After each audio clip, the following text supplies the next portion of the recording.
واقع، يعني واقع انا عايش فيه. عشان اتكلم عن صوفيا، صوفيا معروف واسيادنا وشيخنا بره يعني موضوع ثابت، لكن الصوفيه مع الخط العربي او مع الفنون هي دي الموضوع اللي موضوع الندوه النهارده. و في عندي انا فنانه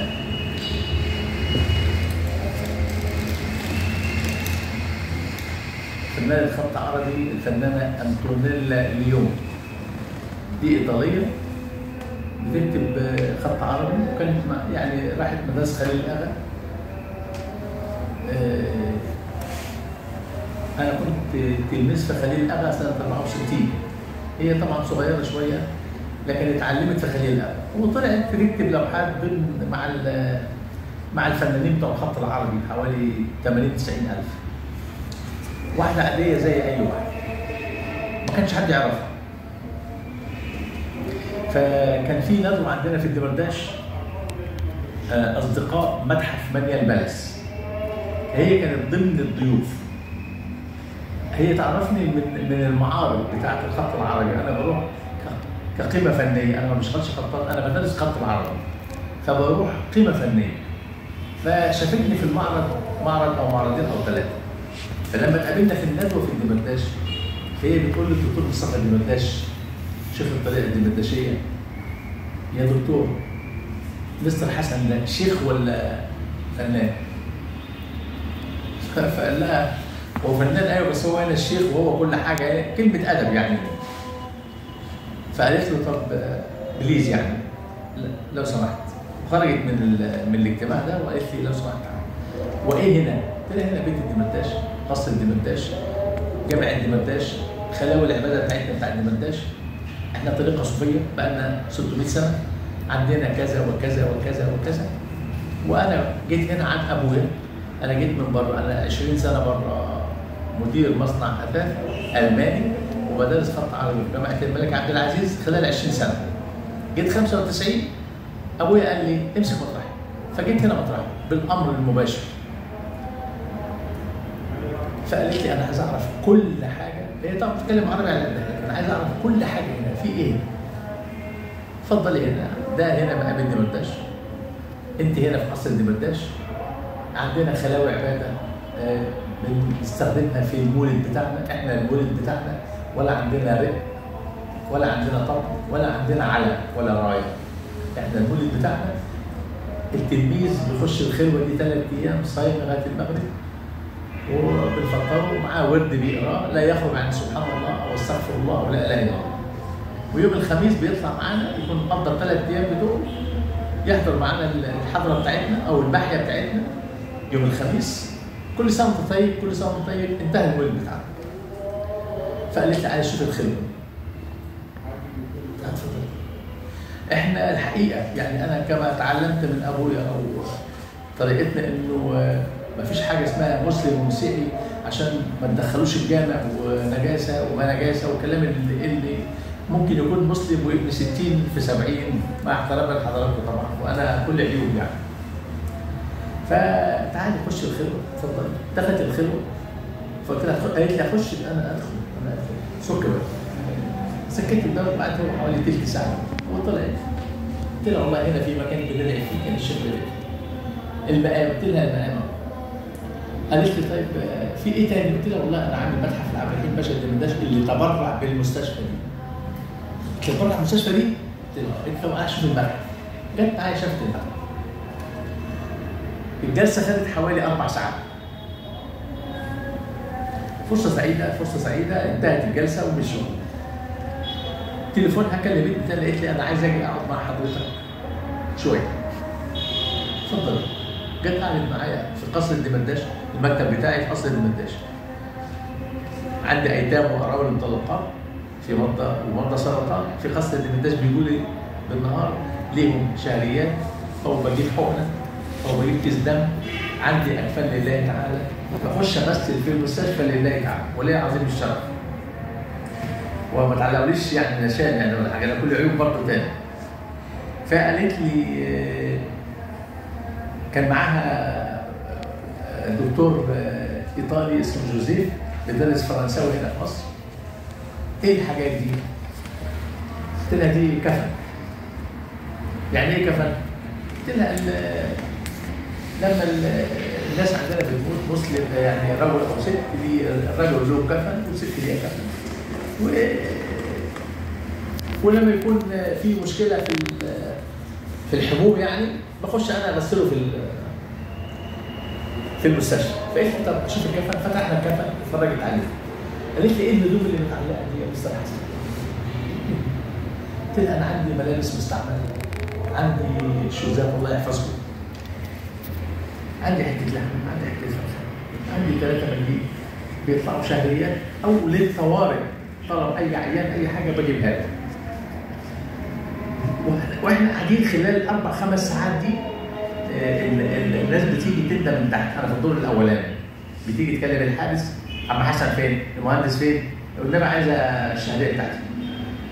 فالحارس يديني بالتليفون ام حسين، فانا بطلع ظرف كده معايا، بطلع منه مقفول واروح احذفه له الشباك. مره مرتين فقالت لي بليز في ميسره سواق، انت قاعد ميسره هو يروح. فعلا جت ناس بعد كده خد يا ميسره مقفوله كده اديها العدل تحت. شافت حركه معينه بتجري على يدها. خلصنا الجلسه حوالي 4-5 ساعات حضرتك. فطيب فرصه سعيده قالت لي فين الانفلوب؟ فقلت لها الظرف ده؟ قالت لي لقيتها هي مكومه مبلغ كده حطيته في البتاع. والدكتور الايطالي الثاني اللي بيدرس فرق جوزيف ده محضر برضه مبلغ كده حضرتك حطه في الظرف. شكرا شكرا. عملت معرض خط ليها خاص بيها بس فقط في مصر الجديده، في قصر في مصر الجديده جنب محطه المترو بتاعت مصر الكرم. عزمتني، رحت لقيت انا لوحدي اللي معزوم من ضمن الخطاطين الكبار كلها دي. قلت لها فين الخطاطين؟ مش عايزه خطاطين. عملنا افتتاح ودخلت فلقيتها عامله لوحات كبيره جدا الحقيقه، يعني متر في مترين، متر ونص. انا زرتها في الاستوديو بتاعها في الزمالك. الله ينور عليك. بالصدفه وشفت معالي الدكتور هتعرف عليك بعد ما نخلص يعني عشان يحصل لي الشرف. الشرف لينا. انضمال حبيبتي خلي بالك يعني، انا بس بديها الاول كانت لسه ما تعرفنيش. وكانت عامله يعني عشاء وكده، فانا بقول لها يعني انطونيلا ايه الهميون ده كله ده؟ ايه ده؟ انت عملت ده ازاي؟ قالت لي مستر حسن قدرة الله. قلت لها ايه؟ قالت لي قدرة الله. دخلت جوه تاني في كذا غرفه، دخلت غرفه لقيت لوحات كبيره هي بتعمل زخرفه معينه وبعدين تكتب عليها بالثلث. تعالي يا انطونيلا ايه؟ قالت لي الله يا مستر حسن الله. اوكي قضيت الوقت بتاعي ومشيت. كلمتني بعد كده عن طريق البودي جارد بتاعها عايزه تيجي تزورني في البيت. اهلا وسهلا. زارتني في البيت برضه، خدت لها 2-3 ساعات. بعدين جه رمضان السنه اللي فاتت تليفون انا عايزه اجي افطر عندكم. اهلا وسهلا. فالست بتاعتي او الحاجه الله يديها الصحه والعافيه قالت لي دي هنفطرها ايه؟ احنا مش قدها. ده جوزها مدير بنك اسكندريه. ما دام يا دكتور انت بقى عندك الورق كله. ده جوزها مدير بنك اسكندريه، انا وكيلها ايه؟ قلت لها طب استنى يا ميسره. قلت له اقول لها مستر حسن بيقول لي تحب تاكل ايه؟ قالت له انا هاكل زي المسلمين ما بتاكل في اليوم. هم هياكلوا ايه انا هاكل منهم، ما يعملوش اي حاجه زياده. بالفعل جت معانا الساعه 3 الظهر، قعدت صايمه لغايه ما ولا شاي ولا قهوه وفطرت معانا. بعد ما فطرت الحاجه بتقول لها انا عايز اسالك سؤال. مستر حسن قال لك انت الشغل الكبير ده كله انت عملتيه ازاي؟ قالت لها ايوه. انا قلت له قدرة الله. قالت لها ازاي يعني؟ يعني ايه يعني؟ قالت لها حاجة انا اكتب لا اله الا الله الاقي في ودني حد يقول محمد رسول الله. انا بوصل هنا يا سيادنا للصوفيه والخط العربي معانا يا استاذنا. فطبعا انا قمت بصراحه ابص دماغها واللي وراه بتاعها صورني وانا ابص، قلت لها حقيقه يعني ابص دماغها ونص كمان. فطرت وقعدنا خدنا وقتنا كل حاجه وقالت لي الحاجه دي يا مستر حسن عشان ربنا فلوس. رمضان السنه اللي فاتت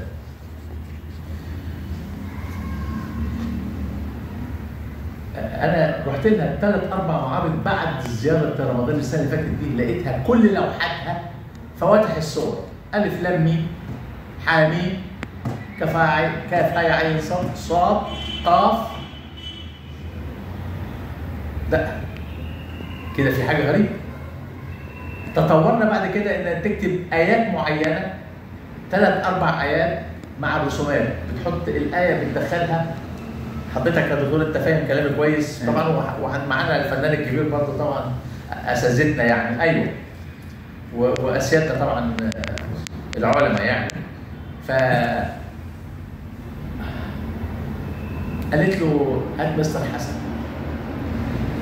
الايات كده مظبوطه. بعتت لي اللوحه على الواتساب، قالت له الايات كده مظبوطه. قلت لها لا مش مظبوطه، ما تعمليش انتكاسات، لازم تبداي الايه تلو الايه تلو الايه، ما تجيبيش ايه قبل ايه.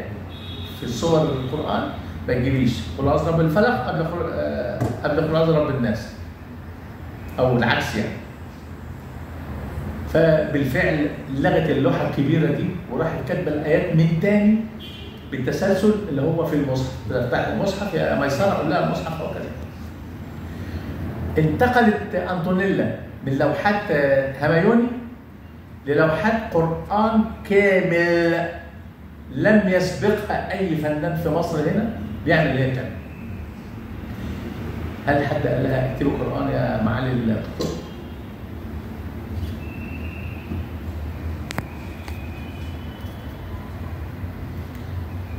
فانا كتبت على صفحتي على الفيسبوك نشرت لها، فقلت انا ايه الصوفيه الزاهده انطونيلا.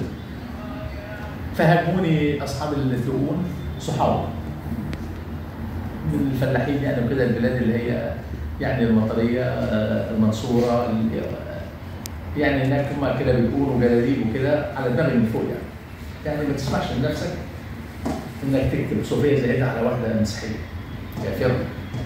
فقلت له انا بكتب على صفحتي باسلوب الصوفي، لكن ممكن اتكلم باسلوب الضرب الاحمر بعد كده. لو سمحتوا كل واحد يلغي رد الفعل اللي هو عمله على الكلام دي جانبيه. هي سافرت مامتها مريضه يعني مسافره من اول رمضان. اشتركت في معرض في المغرب في ايطاليا، مش عشان هي ايطاليه ابدا، في المانيا في السعوديه. مفيش مصريين على فكره راحوا معارض. بتعرض ايه حضرتك في البلاد دي كلها؟ الايات القرانيه. انا بقى راجل يعني فهمي على قد اقول دخل فيها صوفيه مولانا ولا مولش؟ بأمانة الله دخل فيها ولا دي مسيحيه. انا يعني بقول يمكن تكون اسلمت مش عايز اقول. خلي الاسلام، مش هتكلم عن الاسلام. اللي بتعمله ده مش عمل واحد فنان ابدا ابدا ابدا والله ابدا. دي ابتدت تجيب خطاط دكتور خالد علشان يصحح لها الثلث. يعني تكتب فواتح الصور بخط كبير، يعني الحرف بياخد متر ونص متر ونص، صاد او قاف او الف لام ميم او الف لام ميم را، فبتاخد مساحه كبيره. فالحرف لو فيه اي عيوب هيبان معايا حضرتك. فجاب الدكتور خالد ده استاذ هنا في الازهر واستاذ خط عربي علشان يصحح لها اللي بتكتبه. هل دي يعني الخط هنا القران هنا اثر عليها ولا لا؟ اكيد. بما يرضي الله. انا هقولها كلمه سر، طبعا انتوا اسيادنا حضراتكم جميعا. اقسم بالله العظيم جات لي في ثاني يوم رمضان، هي راحت لامها في ايطاليا تعبانه واعتذرت انها تيجي تفطر حسب طلبها، هي اللي كانت محدده تيجي تفطر. بعتت لي 15,000 جنيه، قالت له خلي مستر حسن يطلعهم للاسر اللي عندي. قال دي لسه مسيحيه؟ قال دي لسه مسيحيه؟ ما بتحبش المسلمين؟ لا، هي اصل مفهومها هي كمسيحيه مختلف عن ممكن يكون فكرها ممكن يكون مختلف عن وجهه نظر يعني او تفكيرنا احنا، او لو الناس نشأت عليه في السنين الاخيره بالذات، فكره يعني المعاداه ما بين الاديان. لكن هي اعتقد هي شايفه ان الموضوع واحد. صلى على رسول في سوره احنا بنقرا في الحضره بتاعتنا اول البقره: امن الرسول بما انزل اليه من ربه والمؤمنون كل امن بالله وملائكته وكتبه ورسله لا نفرق بين احد من الرسل. وانا كان ليا حديث مع جريده الوطن على فكره كوكيل الطريقه الدمردشيه، ومعروض وموجود عندي الحمد لله في بيتي لما شرفوني. يعني انا قلت انه القساوسه بيشرفوني يوم الخميس في الحضره بتاعتنا. ده مش من دلوقتي، ده من زمان. ممكن يجي بجلابيه السوداء والطاقيه السوداء، ممكن يخش معايا. شفت ايام ابويا وايامي انا لما بقيت انا نقيب في الدمردشيه. اتفضل. كمان حاجه ثانيه، كان يوم الندوه بتاعت قصر متحف محمد علي، متحف المنيا، كان في نائب البابا توادرس. فعادة لما بتيجي ندوة بيجوا ضيوف عندنا، حتة الخلوة دي يعني مسار فكر نشوفها. فالضيوف اللي بيقدروا يمشوا كان فيهم عواجيز عايزين نشوف الخلاوي، نشوف المقام. فكان معايا بقى انا وكيل الانبا توادرس، فقال لي عايز اشوف الفيلم. لا سمعني اتفضل. فقال لي هخش واقفل على ايه؟ اتفضل.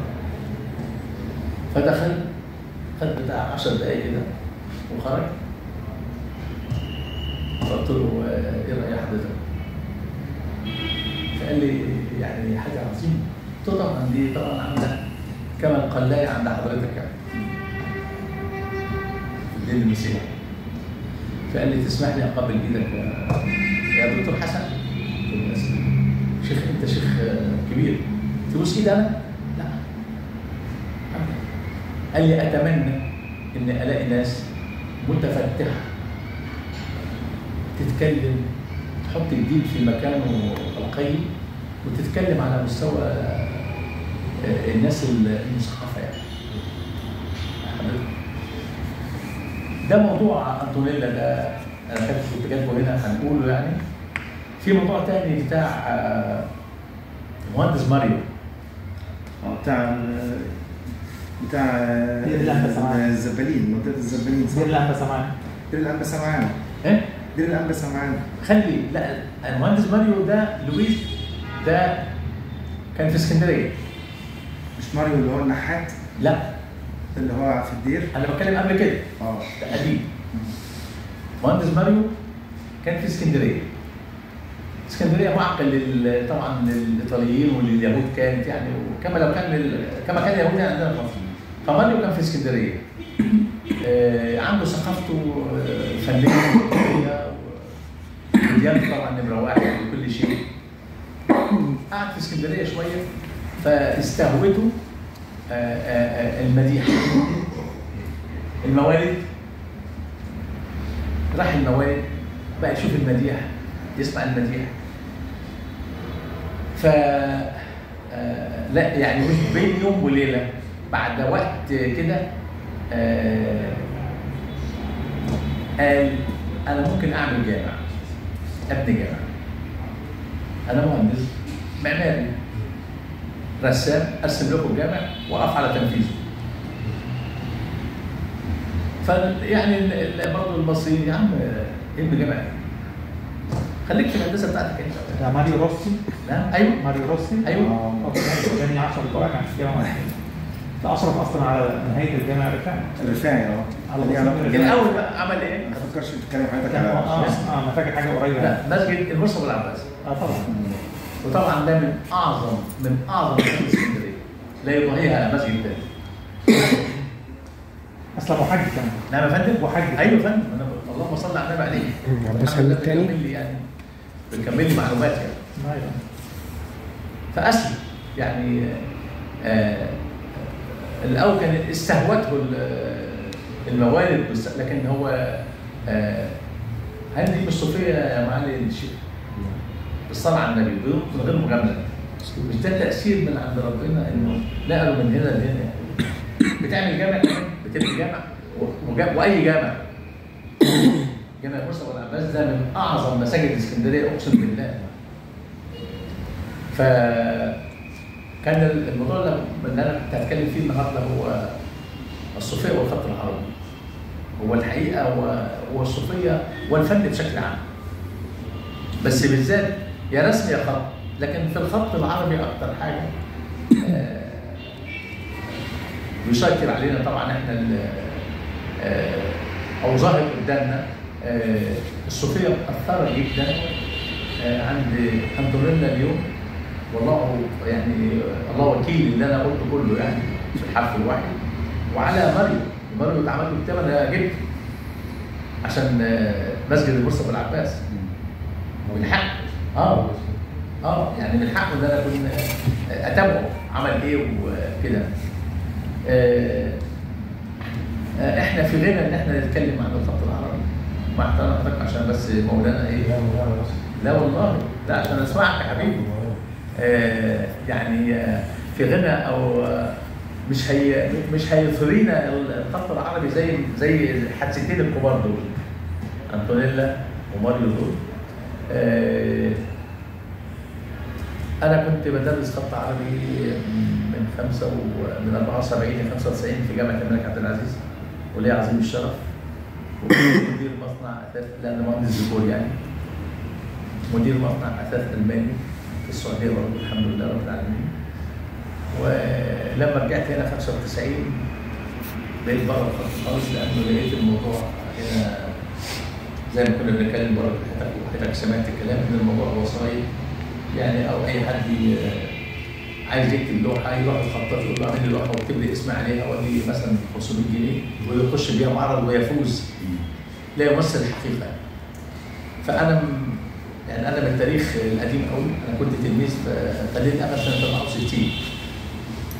فيعني انا من ايام التاريخ الممتاز يعني الحمد لله رب العالمين. فطبعا ما بشتغلش يعني. ربنا يحفظكم. وارجو ان يكون يعني انا عامل موضوع كبير، قعدت 4 ايام والله عشان اكتب فيه، لكن انا اجملت الوقت في الحادثتين دول اللي قدامك. حضرتك برضه مستمتع بيه. ربنا يبارك لك. وانا مستمتع بيه. اللهم صل عليه الصلاه والسلام. يعني بسم الله الرحمن الرحيم. يعني انا هو بسم الله الرحمن الرحيم نون والقلم وما يسطرون. السلام عليكم ورحمه الله وبركاته. الجمع الكريم، نسال الله التوفيق والسداد والقبول. اللهم ارزقنا حبك وحب من يحبك وحب كل عمل يقربنا الى حبك. نسال الله عز وجل ان يعلمنا ما ينفعنا وينفعنا بما علمنا ويزدنا علما، وان يتقبل اعمالنا خالصا لوجهه الكريم، وان يكتب لنا التوفيق والسداد، وان يجعله في ميزان حسناتنا.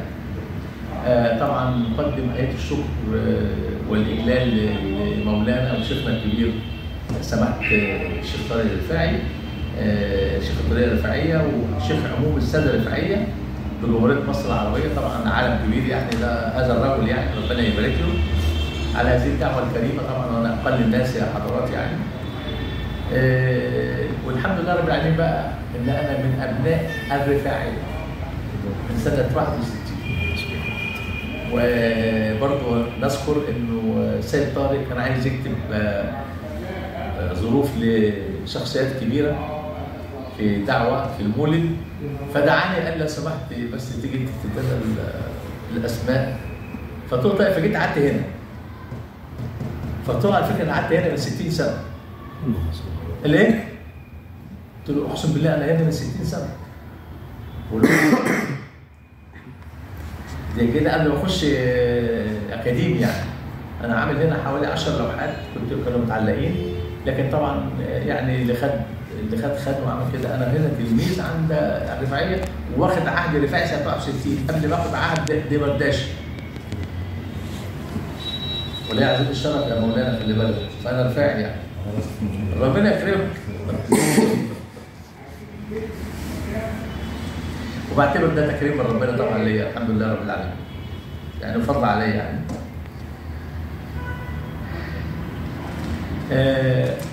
الصوفيه بتظهر على الخطاط بالذات، او بتظهر عند الخطاط بالذات، لانه اول ما اتعلمنا انا عشان اكتب خط بكتب الله محمد. وبعدين عايز احسن قوي فبكتب بسم الله الرحمن الرحيم. طب ان يسركم الله في الغالب لك. فالموضوع يعني الصوفيه بتطغى على الخطاط اجباري، لان طريقه كتابه المصحف. ما بيكتبش حاجه ثانيه. انما فندم الرسم رسم المصحف، رسم ايوه النسخ المصحف، ما هو خط النسخ عشان بننسخ المصحف. فالخطاط تملي الحمد لله يعني بيكون تكريم من ربنا عليه، انه لانه بيبدا بكتابه اسماء الله الحسنى، بكلمه الله جل جلاله، محمد رسول الله. فالخط بتاعه كله طبع ربنا، طبع المصحف وطبع السنه. فالحمد لله رب العالمين. اعتقد ان الصوفيه الحقيقه يعني عنصر مؤثر على الخطاط اكثر من اي واحد عنده فن او اي واحد تاني ربنا يعني اكرمه بنوع من انواع الفنون يعني. الخطاط بالذات بيكتب قران، والحمد لله طبعا انا يعني كان نفسي تشوفوا، كان في حوالي 14 15 لوحه والله يعني كلها قران وكلها حديث ويعني كده. الحمد لله رب العالمين. وارجو ما كنتش طولت عليكم. وانا ما قلتش حاجه من ده على فكره خالص. ربنا يبارك فيك. اتفضل يا مولانا. انا مش عايز، انا ما يعني اصل هنتكلم عن الخط العربي صعب يعني. الخط العربي يعني تصوف حضراتكم كلكم عارفين، وانت طبعا شيخنا، وتصوف الحمد لله كل اللي جاي هنا يعني بيحب التصوف. والخط العربي كلام كتير يعني كده، لكن انا قلت والله يعني انا قلت الزبد يعني الحادثتين دول، وان انا احد الرفاعيه خلي بالك يعني. اتفضل. ربنا يبارك. الشيخ محمد الوقت في الجلالة السعودية فترة لحضرتك كتير في السعودية. أنا من 74 ل 95. هو من 73 كان هو مهندس، وكان مسك مشروع بتاع جامعة الملك محمد بن عبد المسلم. ده في الرياض. لا أنا بجد. كده عشان اللهم صل على النبي. أنا بجد. أنا قعدت 20 سنة بجد. كنت مدير مصنع أثاث ألماني الفصول الملكية، يعني بصمم ونفذ ديكورات للفصول الملكية وفرنيشر أساس يعني. وكنت بدرس خط عربي في الجامعة الملك عبد العزيز من 20 سنة. الحمد لله رب العالمين.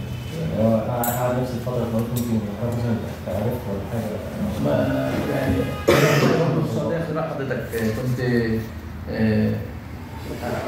يعني هم حذروني لما رحت السعودية 95 74 حذروني انه التزم، وقالوا لي يا غريب كن أديب. قال لي العمده بتاع بني مالك اللي ساكن في العماره بتاعتي، قال لي اعلمك كلمه تعملها مصري، يا غريب كن اديب. فتقعد معانا بالفعل قعدت 20 سنه الحمد لله. طبعا 20 سنه ده موضوع مش سهل يعني. فكنت من شغل البيت، لانه انا بتاخر في الشغل، عندي اوفر تايم وشغلي ما بينتهيش، فما عنديش صحاب، ما عنديش فرصه يعني. البيت شغل وبيت، بيت في الشغل ارجع البيت الصبح او هكذا. فيعني ما كانش عندي الحقيقه فكره ان مثلا هنا مين ولا هنا يعني كده. الحمد لله رب العالمين. وعندي الحمد لله الصفا والمروه وساره ومحمد الحمد لله. الحمد لله ربنا يحفظك لي. وحسن يا عم الشيخ، وحسن ايوه. انا شرفت جدا النهارده بحضرتك والله العظيم، مش معقوله. لا والله ايه اللي هيخليني نقابل انا هنا؟ بحبك انت عارف. وانا والله يا سيدي اتفضل.